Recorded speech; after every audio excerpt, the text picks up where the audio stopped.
La personalidad autoritaria. 7. Conclusiones. En opinión de los autores, el resultado más importante del presente estudio es la demostración de que existe una estrecha correspondencia entre el tipo de enfoque y perspectiva que un sujeto adopta en una gran variedad de temas, desde los aspectos más íntimos de la vida familiar y sexual, pasando por las relaciones con otras personas en general, hasta la religión y la filosofía social y política. De este modo, una relación padre-hijo de carácter fundamentalmente jerárquico, autoritario y explotador puede derivar en una actitud de dependencia, explotación y deseo de dominio respecto a la pareja o a Dios. Y puede culminar en una filosofía política y una perspectiva social que solo dé cabida a un desesperado aferramiento a lo que parece fuerte y un desdeñoso rechazo de todo lo relegado a posiciones inferiores. La misma pauta se extiende desde la dicotomía padre-hijo a la concepción dicotómica de los roles sexuales y de los valores morales, así como a un tratamiento dicotómico de las relaciones sociales, como se manifiesta especialmente en la formación de estereotipos y censuras entre el endogrupo y el exogrupo.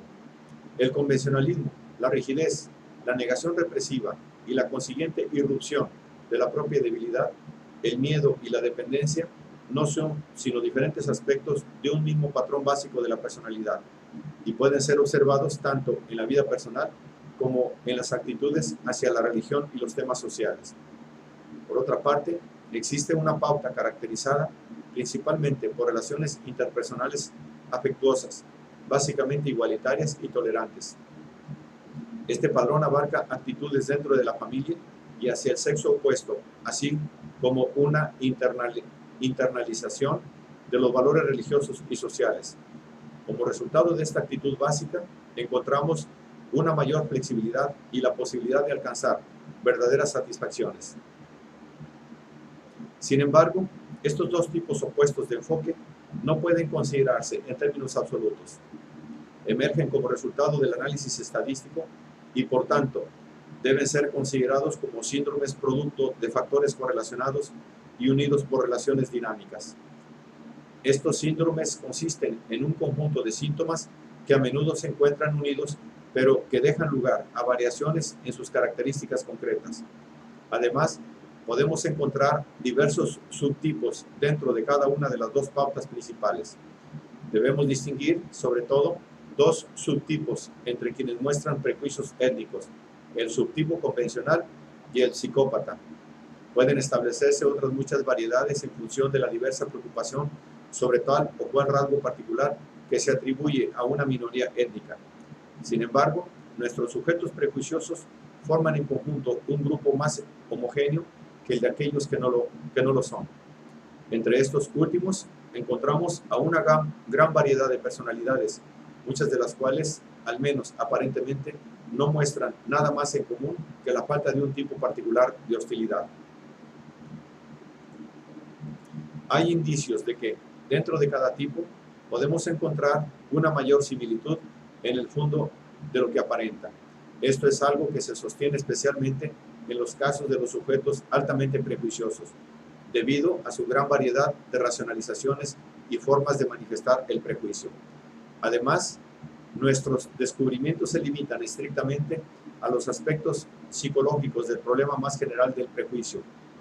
Los factores históricos o las fuerzas económicas que operan en la sociedad promoviendo o disminuyendo el prejuicio étnico se escapan claramente al alcance de nuestra investigación.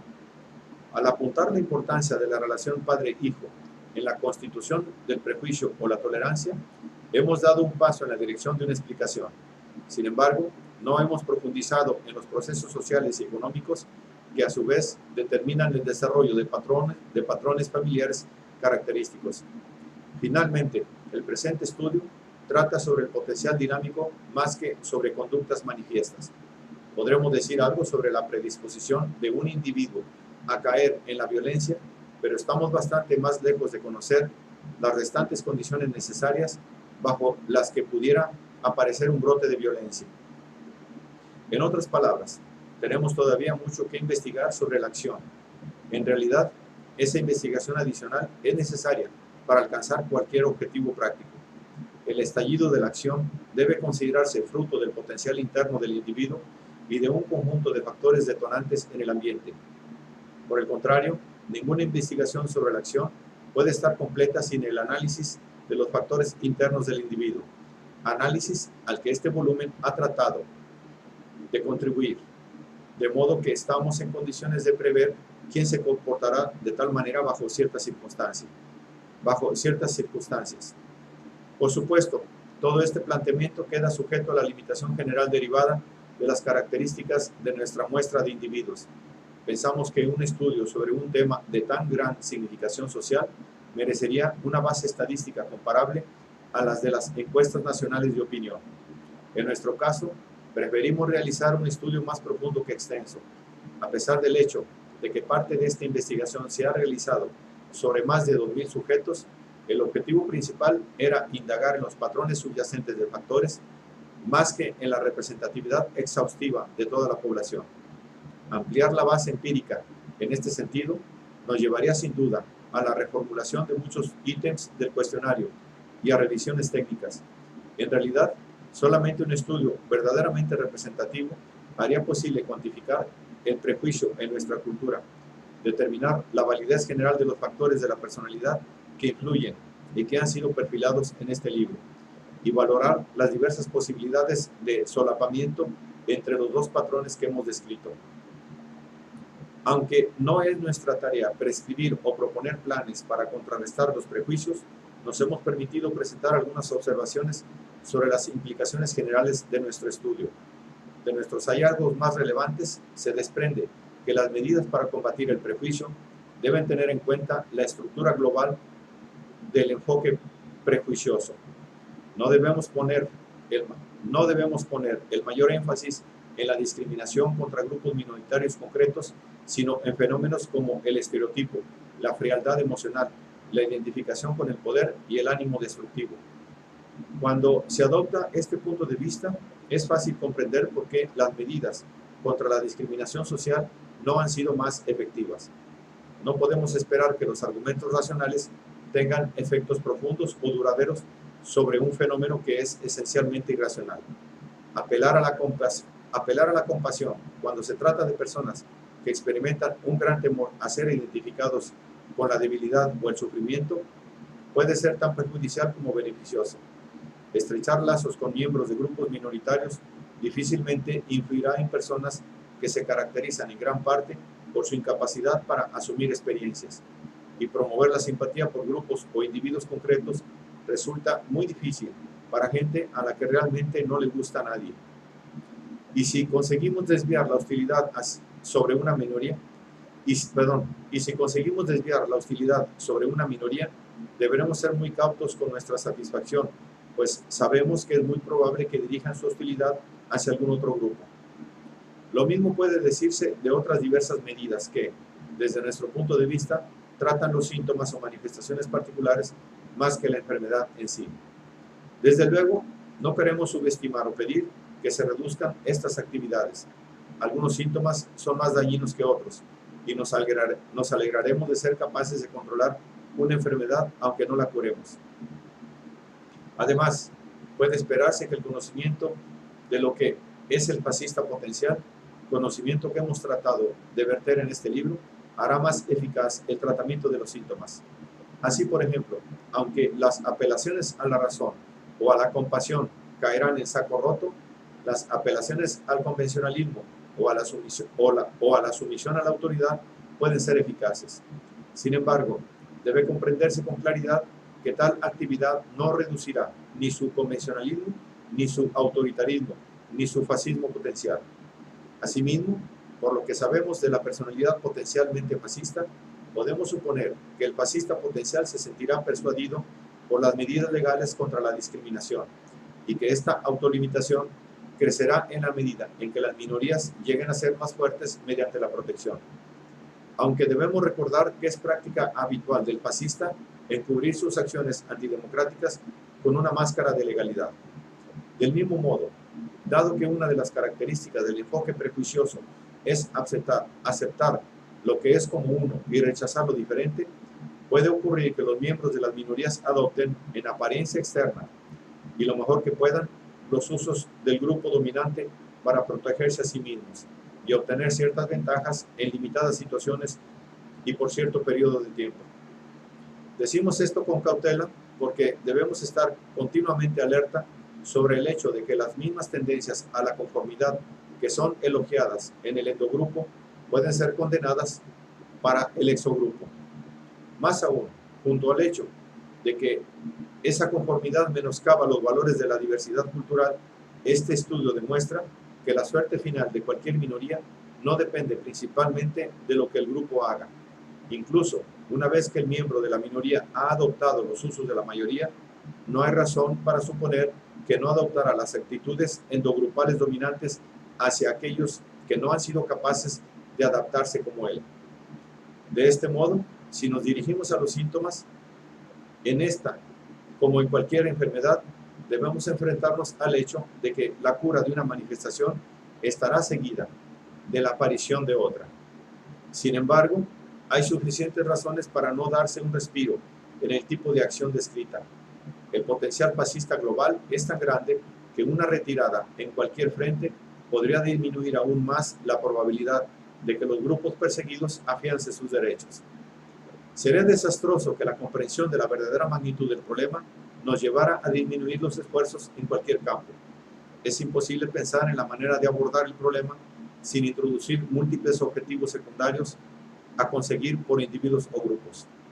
Cualquier acción, aunque limitada en el espacio y el tiempo, que sirva para contrarrestar o disminuir el ánimo destructivo, debe considerarse como un microcosmos de un problema global eficaz.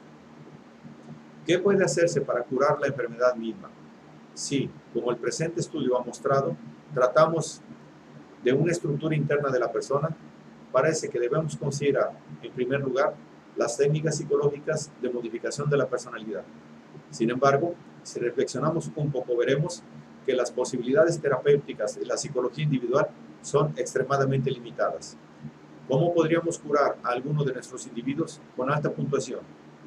Probablemente podríamos proceder como se indica en los capítulos sobre los aspectos genéticos y clínicos, pero si tenemos en cuenta el tiempo y el arduo trabajo que necesitaríamos, la pequeña cantidad de terapeutas dispuestos y sobre todo el hecho de que muchos de los principales rasgos de los etnocentristas son precisamente aquellos que en la práctica médica son considerados de difícil curación.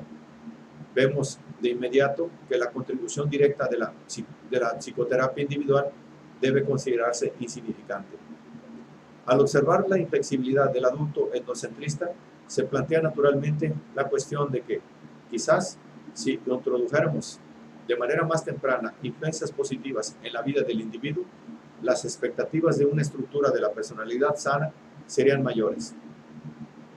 En función de los estudios clínicos y genéticos aquí presentados, no sería difícil proponer un plan que produjera, incluso dentro de los actuales patrones culturales, personalidades no etnocéntricas.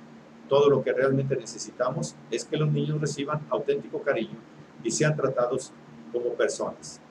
Sin embargo, todos los aspectos de un plan de este tipo parecerían más fáciles de explicar que de hacer. Así, para los padres etnocéntricos, actuar ellos mismos bajo las recomendaciones prescritas sería probablemente imposible. Debemos esperar más bien que muestren en la relación con sus hijos las mismas actitudes moralistas punitivas que tienen con los grupos minoritarios y con sus propios impulsos. Por tanto, no podemos esperar que la psicología por sí sola produzca los resultados deseados en los niños, como no los produce en los adultos. Hemos visto con frecuencia el caso de jóvenes padres conocedores de las modernas teorías psicológicas cuya necesidad de hacer lo correcto les lleva a reprimir el calor y la espontaneidad que precisamente esas teorías tratan de alentar. Pero más grave, por estar más extendido, es el caso de aquellos padres que con la mejor voluntad y los mejores sentimientos se inhiben en la educación por creer necesario que el niño encuentre su lugar en el mundo, tal y como éste es. Son pocos los padres capaces de perseverar durante mucho tiempo en educar a sus hijos para una sociedad que todavía no existe o incluso capaces de orientarse hacia objetivos que solo comparten con una minoría. Por tanto, queda demostrado que no podemos conseguir la modificación de la estructura potencialmente fascista por medios exclusivamente psicológicos. La tarea es similar o la de eliminar la neurosis, la delincuencia o el nacionalismo. Todos son producto de la organización global de la sociedad y solo pueden modificarse con el cambio de la sociedad.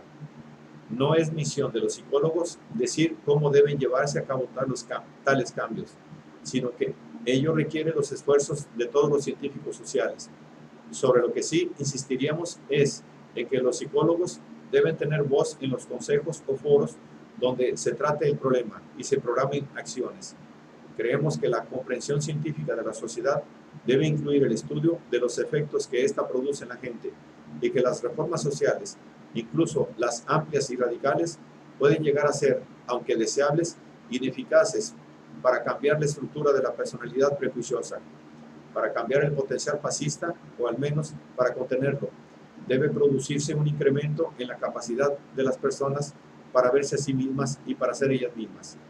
Esto no puede alcanzarse con la manipulación, a pesar de lo bien fundados que los mecanismos de la manipulación puedan estar en la psicología moderna. Además, nuestro estudio confirma la idea de que el hombre que llega primero al poder es el último en querer entregarlo. No obstante, podemos afirmar que el fascismo es algo que se impone a la gente, que va en contra de sus intereses fundamentales y que cuando las personas toman plena conciencia de sí mismas y de su situación, son capaces de comportarse en términos realistas.